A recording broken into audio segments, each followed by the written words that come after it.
الحمد لله رب العالمين والصلاة والسلام على أشرف الأنبياء والمرسلين سيدنا محمد وعلى آله وصحبه أجمعين أما بعد Урматтуу Мусман Муртуганым, биз сиз менен инсандын бейишке киришинин себепкер боло турган амалдар, ибадаттар тууралуу сүйлөшүп атканбыз. Бүгүн дагы сиз менен мына ошол теманы уламакчыбыз.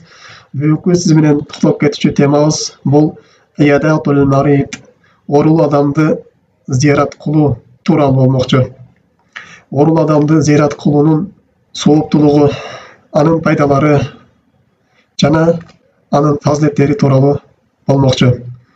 Бул оорулуу адамды зиярат кылуунун фазилеттерине токтолоор алдын бир-эки хадистерге токтолуп кетүүнү туура көрдүк. Анткени бул оорулуу адамды зиярат кылыштык башка бир мусулмандын экинчи мусулмандын үстүндө болгон акысы болуп эсептелинет. Бул тууралуу хадисте пайгамбар саллаллаху алейхи ва саллям айтат: "Ан Аби Хурайра радиаллаху анху قال قال رسول الله صلى الله عليه وسلم حق المسلم على مسلم خمس رد السلام وعيادات المريض واتباع الجنائز وإجابة الدعوة وتشميت العاطس متفق عليه." Абу Хурайрадан хадисте пайгамбар саллаллаху алейхи ва саллям айтат: бир мусулмандын экинчи мусулмандын үстүндө 5 акысы бар. Анын биринчиси, эгерде салам берген болсо, саламына алейкум алыштык. Эгерде ассаламу алейкум деп турган болсо, ва алейкум ассалам деп жооп бериштик. Экинчиси, эгерде ооруп калган болсо, аны зиярат кылып барыштык дейт. Үчүнчүсү, эгерде каза болуп калган болсо, анын жаназасына барып катышуу, жаназасына барып туруу. Төртүнчүсү, эгерде ал конок кылып же бир той берип чакырып кала турган болсо, мына ошол чакыруусуна жооп берип барыштык.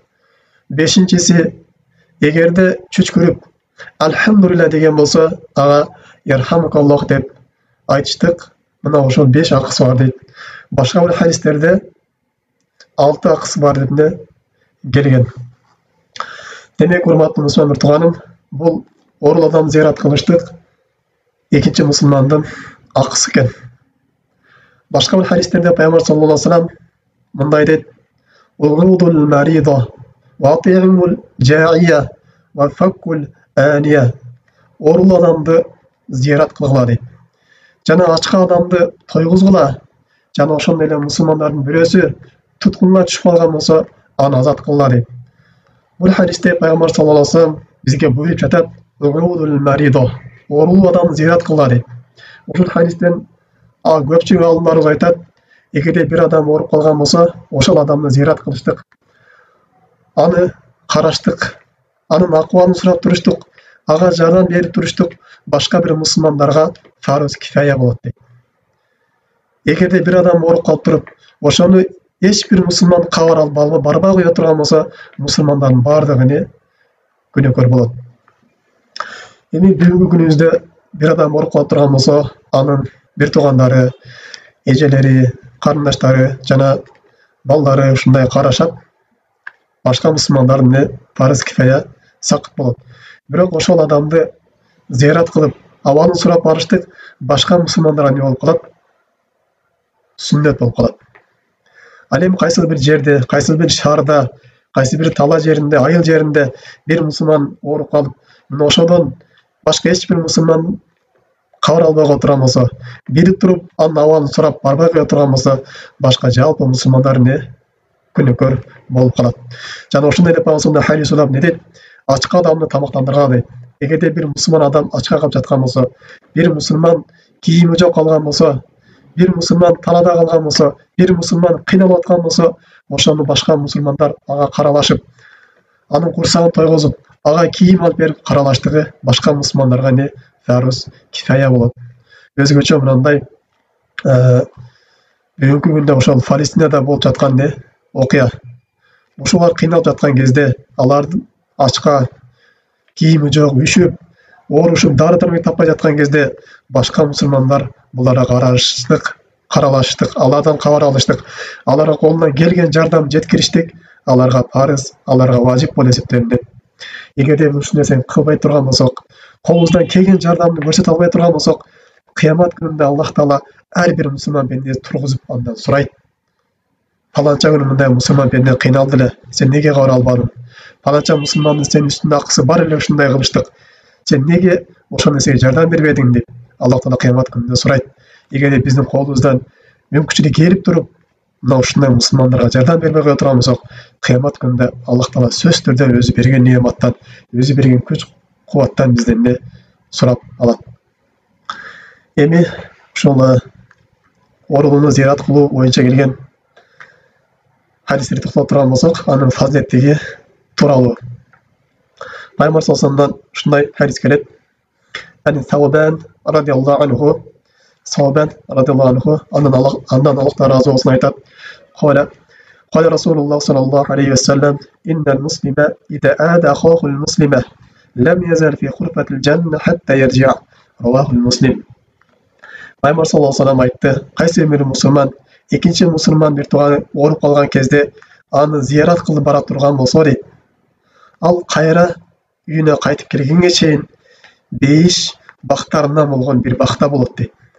Демек, ал үйүнө кайтып келгенге чейин ошол 5 бактардан болгон бир бакчаларга кирип турат дейт. Ушул хадистен максат деп керек алар айтат, мына ушул кылган иши 5ке кирүүнү милдеттендирет. Эртең кыямат күнүндө ошол кылган иши үчүн, ошол орун адам зыярат кылып барган үчүн Аллах Таала эртең кыямат күнүндө муну ошол 5 бакчалардан болгон бир бакчага киргизет деп кейбир калымдарыбыз айтышкан.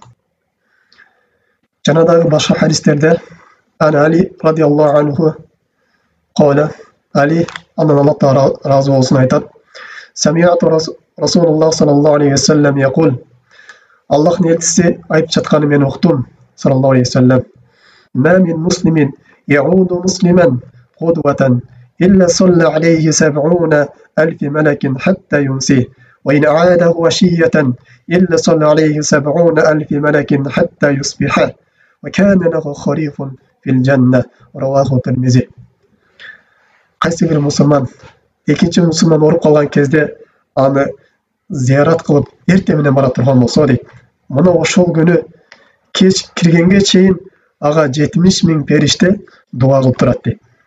70,000 периште ошол пендеге Аллах Тааланын кечиримин тилеп, Аллах Тааланын ырайымын тилеп, Аллах Тааладан мына ушул пендесине жакшылыктарды тилеп, кеч киргенге чейин дуа кылып турат. Эгерде кечинде зыярат кылып бара турган болсо дейт, таң атканга чейин 70,000 периште мындай ушул жакшы дуаларды кылып турат. Жана ал үчүн 5 бакчаларынан болгон бир бакча болот деп айтат Пайгамбар саллаллаху алейхи ва саллям. Эми кийинки хадисте Жабир радиаллаху анху, Жабир андан Аллах разы болсун. Кала Расулуллах саллаллаху алейхи ва саллям, Аллахтын элчиси саллаллаху алейхи ва саллям айтат, мен ада маридон, кимдир оорун адамды зыярат кыла турган болсо, лам язал яхуду рахмата хатта яжлиса. Мына ошол оорун адамга барып жолугуп, ал менен отурганга чейин Аллах Тааланын рахматында болот. Фида жаласа игтанаса фиха. Равахул Малик. Эгерде барып оорун адамдын астына отура турган болсо, анда ал Аллах Тааланын райымына чөмүлөт дейт. Аллах Тааланын райымына бөлөнөт дейт. Демек, урматтуу мусулман тууганым, биз оорун адамды зыярат кылып бара турган болсок, мына ушундай периштелердин дуаларына эришет экенбиз. Кыямат күнүндө Аллах Таала мына ушундай бейиштерди даярдап коет экен. Жана ошондой эле ал кишиге Аллах Тааланын рахматы болот экен. Кандай эле бир башка хадистер келгендей, Пайгамбар саллаллаху алейхи ва саллям айтат: "Мен ада маридон, нада мунади фис сама." Кайсы бир пенде башка бир мусулман бир тууганын зыярат кылып бара турган болсо, асмандан мына ушундай бир периште дуа кылып чакырат дейт. Тибита ва таба мамшака ва табавата минал жаннати манзилан. Сенин жашооң жакшы болсун. Сенин адеп ахлагың, жүрүш-турушуң, өмүр баяның оңолсун. Жана кыямат күнүндө сен үчүн бир бейиштен бир орун даярдалып коюлду деп асмандан ушундай периштени дуа кылып турат деп Пайгамбар саллаллаху алейхи ва саллям айтат. Эми бул орун адамды зыярат кылуунун фазилеттери тууралуу, анын сооктугу тууралуу келген хадистер аябай көп. Эми бул ошол оорул адам зыярат кылган кезде өзүнүн кээ адеттери бар. Мына ошолордун кээ бирлерине токтоло кете турган болсок, биринчи бул оорул адамды зыярат кылып барган кезде ага жакшы сөздөрдү сүйлөштүк. Анын маанайын көтөрүп коюштук. Анын абалын сураштык. Ибадаттагы абалын, ден соолугу тууралуу сүйлөштүк. Ага жалаң гана жакшы нерселерди гана сүйлөштүк. Жана ошону эле дагы ал адамга дуа кылып коюштук. Пайгамбарыбыздан келген хадисте Ибн Аббас, андан ал өкүн Аллах разы болсун, айтат: "Кал Расулуллах саллаллаху алейхи ва саллям, ма мин муслимин яуду муслиман фаякул саба марратин."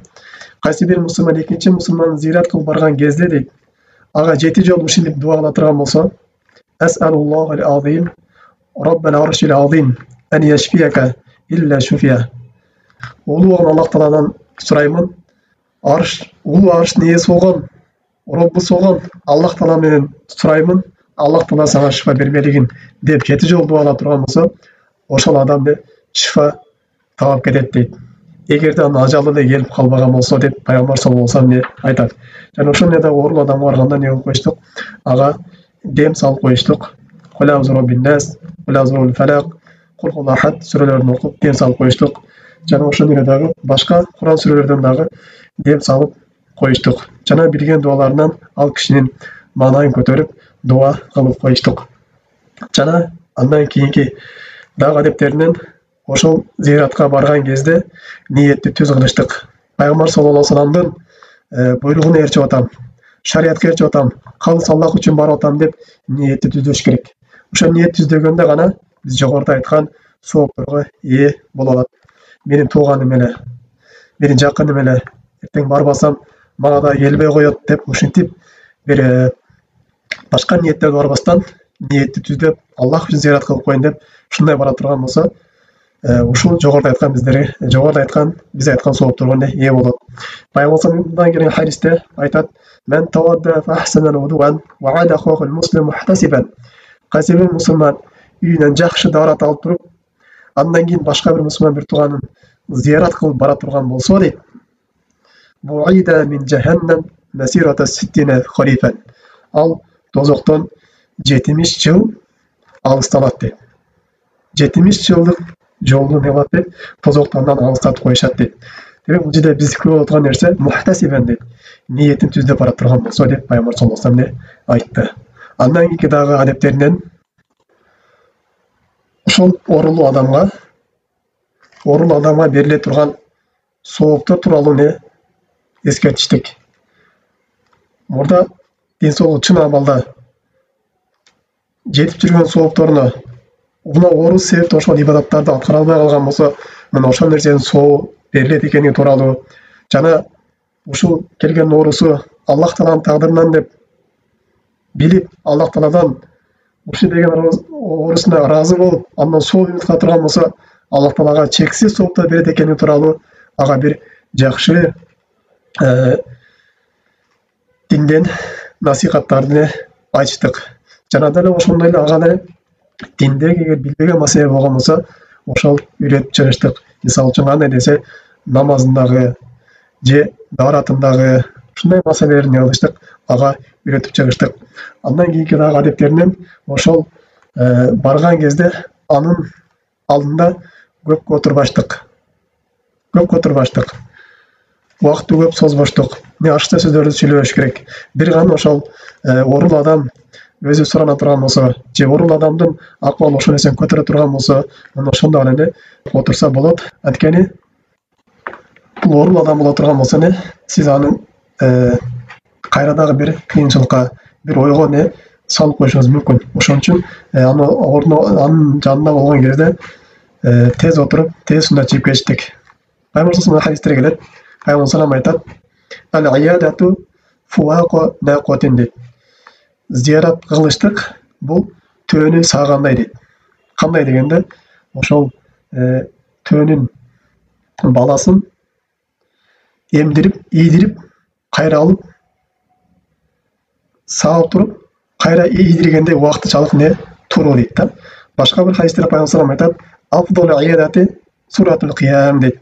ең жақсы зиярат қылыштық бұл орын адамның астына көпке отырбастан қайрат шығып кетіш дейді.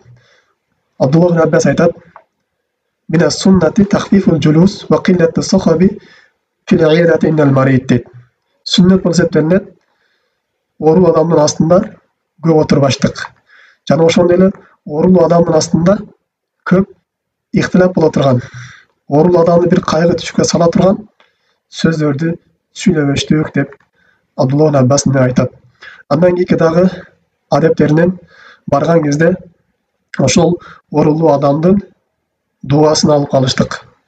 Анткени Пайгамбар саллаллаху алейхи хадистеринде келет: "Ан Умар ибн Хаттаб радияллаху анху кала: Кала Расулуллах саллаллаху алейхи ва саллям: إذا دخلت على مريض فمره يدعو لك فإن دعاءه كدعاء الملائكة" deydi. Umar ibn Xattab radiyallahu anhu айтат. Пайгамбар саллаллаху алейхи айтты дейт: "Эгерде бир орун адамды зиярат кылып барып кала турган болсоң, ага айтканың сага дуа кылсын" дейт. Анын дуасын алып калгының. Анткени орун адамдын дуасы бул периштелердин дуасындай кабыл болот деп Пайгамбар саллаллаху алейхи Умар разияллаху айтат. Жана ошондой эле дагы башка бир хадистерде келет: "Ан Абу Хурайра радияллаху анху кала: Кала Расулуллах саллаллаху алейхи ва саллям: Инна Аллаха тааля якулу яумал кияма" Абу Хурайра деген хадисте айтат, Пайгамбар саллаллаху алейхи айтты дейт: Аллах Таала кыямат күнүндө адам баласына кайрылып айтат: "Я бни Адам, эй адам баласы, мариту фалам таудни" мен ооруп калдым, бирок мага сен зияратка келбедиң деп Аллах Таала адам баласын өз пендесин кыямат күнү алат дейт, жебелейт дейт. Кала ошондо пенде таң калып: "Я Роб, кайфа аудука ва анта раббул аламин" сен аламдардын робусу болсоң, сен ушундай улуу зат болсоң, кандай сени мен зиярат кылам дейт да. Кала ошондо айтат, Аллах Таала айтат: "Ама алимта анна абди фулан марида фалам тауду" Аланча пенде ооруп калды эле, сен ошону билбедиңби ооругандыгын? Эгер ошону зиярат кылып барган кезиңде мен ошол жерде такмаксың дейт да. "Ама алимка аннака ла у'таху ла важаттани индаху" сен билбейсиң мына ошол адамды зиярат кылып барган кезде мен ошол жерде такмаксың дейт да. Демек бул хадис далат кылат, эгерде бир адам ооруп жаткан болсо, Аллах Таала мына ошол пендени бирге болот. Мына ошол пендесин колдоп коштойт. Мына ошол пендесинин кылган дуаларын, сураган тилектерин кабыл кылып турат. Мына пенде зиярат кылып барган кезде мына ошол ооруп жаткан пендеден дуа алып калыш керек. Анын дуалары мустажап болуп эсептелинет. Эми дагы оорун адам зиярат кылуунун кээ-бирки пайдаларынан бул ошол зиярат кылып барган адам мына ошол оорун адамдан өзүнө бир ибарат алыш керек. Аллах Таалага кандай неамат бергендигин, Аллах Таалага ушундай чын ден соолук берип койгондугун сезе билиш керек. Мына ошол неаматты сезип, Аллах Тааланын тоат ибадаттарына, жакшы иштерге ушу неаматын колдонуш керек.